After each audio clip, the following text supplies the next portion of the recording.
Selectors और coaching staff के बीच सब कुछ ठीक नहीं चल रहा है। जी हाँ, रिपोर्ट्स में भी दावा किया गया है कि सेलेक्टर्स और कोचिंग स्टाफ के बीच जब से हम साउथ अफ्रीका से घर में 2-0 से टेस्ट सीरीज आ रहे हैं, उसके बाद से अनबन है। कुछ सेलेक्टर्स सोच रहे हैं, हमारे कोच कुछ और सोच रहे हैं, यानी कोच हमारे हेड कोच साहब गंभीर की अलग सोच है, सेलेक्टर्स की सोच वहां पर अलग है, दोनों वहां पर मिल नहीं रही है।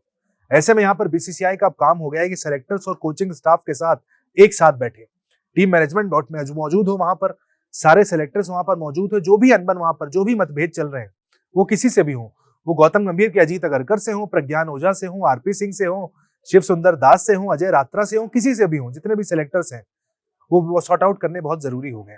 क्योंकि हम कई बार देखते हैं कि सेलेक्टर्स कुछ कर रहे होते हैं, जो टीम चुनी जाती है और जो 11 चुनी जाती है वहां पर काफी ज्यादा मनमानी देखने को मिलती है। संजू सैमसन उसका बिगेस्ट एग्जाम्पल इस वक्त देखने को मिल रहे हैं। बड़ा उदाहरण संजू सैमसन इस बात का है कि भाई सेलेक्टर्स तो उनके पक्ष में है, लेकिन टीम मैनेजमेंट जो हमारे कोच साहब हैं वो संजू सैमसन को नहीं खिला रहे। ऐसे में अभी यहाँ पर देखना होगा बीसीसीआई जब भी ये मीटिंग कंडक्ट करेगा तो वहां पर सबसे पहले तो सेलेक्टर्स और कोचिंग स्टाफ के बीच जो मुद्दा चल रहा है इसको किस तरीके से सुलझाया जाएगा, हमारे कप्तान और कोच से क्या सवाल पूछे जाएंगे, क्या ये जो रिव्यू मीटिंग है इससे कुछ रिजल्ट भी निकलेगा या सिर्फ यहाँ पर जो कहते हैं डैमेज कंट्रोल, कि भाई यहाँ पर इस तरह की बात आकर कह दी जाए ताकि बाहर कोई कुछ कहे ना। क्योंकि ऐसा तो नहीं कि आप श्रेयस को कप्तानी से हटा देंगे उस मीटिंग के बाद, अभी कप्तान बने श्रेयस अय्यर, 2 सीरीज के बाद तो आप नहीं हटाएंगे।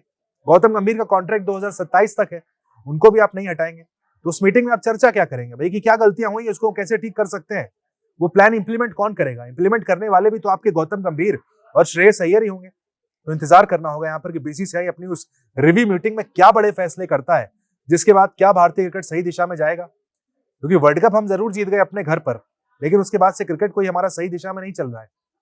इंग्लैंड में हारने से पहले हम आयरलैंड से हारे, जो वाकई एक चौंकाने वाला निराशाजनक परिणाम था। हर कोई शॉक हो गया कि यार आप आयरलैंड से कैसे हार सकते हो, फिर आप इंग्लैंड से हार गए, व्हाइट वॉश की नौबत आ गई इंग्लैंड के सामने।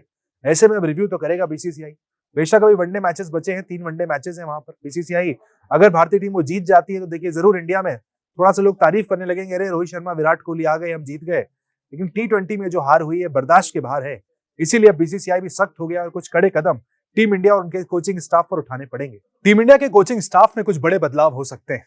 जी हाँ, आयरलैंड और इंग्लैंड में खराब प्रदर्शन के बाद अब टीम इंडिया की कोचिंग स्टाफ से 1 या 2 मेंबर जाने वाले हैं। आप कहेंगे साहब गौतम गंभीर हेड कोच है, बैटिंग कोच सितांशु कोटक है, बॉलिंग कोच मॉर्ने मोरकल है, फील्डिंग कोच टी दिलीप है, असिस्टेंट कोच वहां पर रियान टेन डेस्काटा है। इतना बड़ा कोचिंग स्टाफ गौतम गंभीर के पास है। उसमें स्पिन कोच एक ऐड हो गए थे वहां पर साई राज बहुतुले, यानी इतना बड़ा कोचिंग स्टाफ है। और अब खबरें आ रही हैं कि इसमें से कम 2 मेंबर्स जा सकते हैं।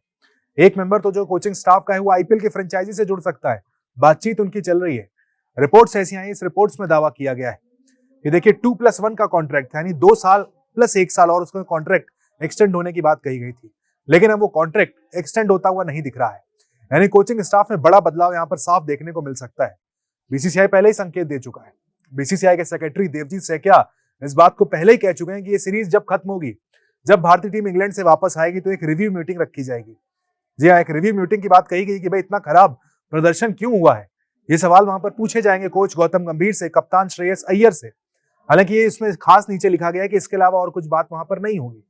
यानी ये जो बात हो रही थी कि गौतम गंभीर को बदल दिया जाएगा, हटा दिया जाएगा, फिलहाल ऐसा होता हुआ नहीं दिख रहा है। लेकिन उनका जो स्टाफ है इतना बड़ा जो गौतम गंभीर लेकर चलते हैं, इसमें जरूर बदलाव होते हुए दिख सकते हैं। अब वो कौन होंगे? क्या वो वहां पर टी दिलीप होंगे जो कि लंबे समय से टीम के साथ जुड़े हुए हैं? जब राहुल द्रविड़ कोच थे तब भी टी दिलीप फील्डिंग कोच की भूमिका वहां पर निभा रहे थे, या फिर वहां पर वो गेंदबाजी कोच मॉर्ने मोरकल होंगे? सवाल अलग अलग हैं, लेकिन अभी इंग्लैंड के दौरे के ठीक बाद आपको भारतीय क्रिकेट में कुछ बड़े बदलाव देखने को मिल सकते हैं। क्योंकि बीच सीरीज में आकर बीसीसीआई सेक्रेटरी का ये कह देना कि हम रिव्यू मीटिंग करेंगे, हम कोच और कप्तान से बात करेंगे, हम जरूर इस पूरे जो दौरा हुआ है भारत का इसकी वहां पर विवेचना करेंगे बैठकर, ये बड़ी बात थी।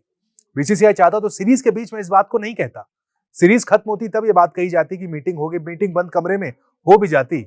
लेकिन यहाँ पर मीडिया में आकर स्टेटमेंट साफ दिया गया कि भाई हम मीटिंग करेंगे, हम इस दौरे की वहां पर एक तरीके से पूरा एनालिसिस करेंगे कोच और कप्तान के साथ बैठकर कि भाई क्या गलतियां हुई हैं, क्या बड़ी चूक आप कर गए हैं।